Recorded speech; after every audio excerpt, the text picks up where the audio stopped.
All right, we're back with this Marshall JCM 800 with reverb. 2020 and 2021 have been a funny old time for getting parts. Had a delay getting one capacitor for this. Wasn't too bad a delay, but it was a back order, so I just let it sit to the side. And then I got an order that the part shipped. I had a whole bunch of other stuff that shipped at the same time. I'm tightening the nuts from the back of the panel so I don't scar up the front. Went to do the amp, and because a whole bunch of parts had arrived, and I figured the parts for this were in it, and the parts for this amp had not arrived. I checked the tracking, and UPS had showed it delivered to the front porch. Not my front porch, though they claimed it was, but I've just had so many. I've gotten packages from them for other people, which I have passed on, but I did not get those parts. And I had to wait a little bit to see if there's a mistake in the UPS system, and finally convinced the vendor to pretty please take their problem up with UPS about getting paid, but send me the parts. So the parts finally came in. A lot of red tape and bureaucratic nonsense later. This thing has been recapped. I'll show you the fun stuff in just a minute. And hopefully it'll all work as new in just a few minutes after I finish tightening the last of this hardware. Technically, the amp will work without all these pots being tight, as long as the two that have the ground connections made to chassis. But in reality, if the pot cases aren't at chassis potential on these things, you just get a bunch of extraneous noise. And I like to know what the true noise floor is with the limitation of not having the top on the chassis, or the bottom as it actually is in terms of shielding. So let me put various things where I want them to be: volume 0, treble, noon, bass noon, etc., etc.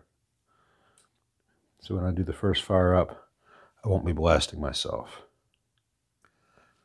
All right, it's biased right now, kind of cold, about 52%. I might go up a little bit. Got some breakage on the enamel of the screen grid resistors. So I'm going to probe those and see if they have any issues. Watch them over the next 30 minutes or so to see if they need to be replaced. They're vitreous enamel coated resistors and usually quite good. But sometimes if that enamel breaks, moisture can get in and things go crazy. I'm going to check that. And whoever replaced the presence control last time wired it backwards. I'll correct that. That's very simple to do. But I think it's simple to do. If they didn't cut the wire too short, I guess I can just rotate the pot. That won't be a problem. Anyway, but here's the basic sound of the amp. So clean.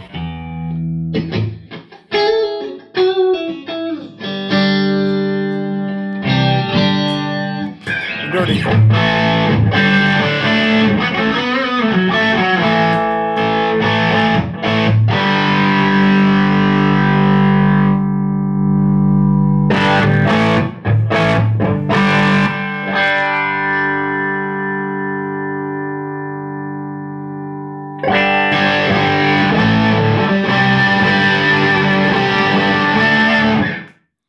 So let me fix the presence wiring and keep an eye on the screen grids.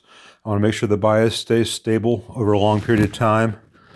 I don't have too many problems with these box caps in the phase inverter output leaking, but sometimes they do on the JCM 900, which is right after this. So it's something I like to keep an eye out on now that the amp is working and otherwise sounding pretty good.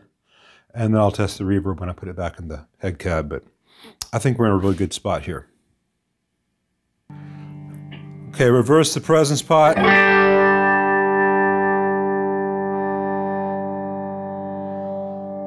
Now it works as expected, with clockwise being brighter. You'd think whoever did that in the past would have checked their work, but you know, I see that fairly commonly.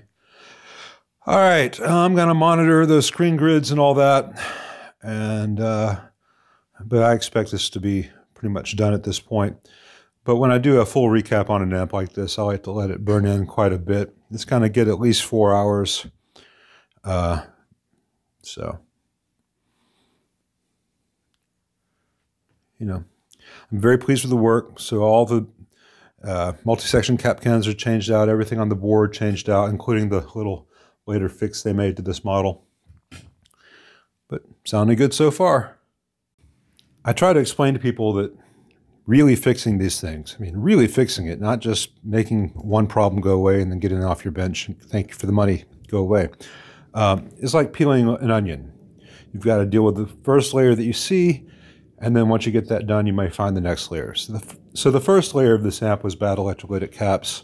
Wasn't changing channels properly, had a lot of weird sounds. That's all gone now. The caps have been changed out. You got a healthy power supply. And now I can focus on things like moving, simple stuff like moving the grid wires away from the red and black heater wires. That makes a big difference. I found that V3 was very noisy. I've got a tipped-in tube there, so it gets a new preamp tube. The screen grid resistors have chips and breaks in their enamel coating. And they are not all measuring the same, which means that even though the voltage on one side is on the supply is the same, each tube is getting a slightly different screen voltage at idle, which means that what's the best way to put this?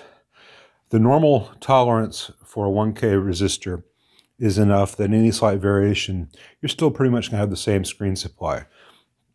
These are out of tolerance, and I suspect it's because they have these gaps missing in their enamel and humidity has gotten in. Either way, resistors are inexpensive, so it's going to get some new 5 watts 1K screen grid resistors. Sorry, it's hard to talk, especially when I'm thinking about the next thing I want to say. The remaining issue is the volume pot does nothing.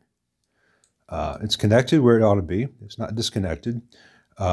And it's not a matter of a solder thing. I can measure the physical lugs on the resistor, and the wiper is not doing anything. So it is internally damaged.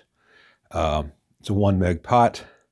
I will see if I need to do the same solution they did on the Presence, where I have a new pot in here that's not board mounted with wires. Or I will also see if I can get this exact pot that fits this board. I doubt it, but just in case, in which case I could also change out the Presence pot.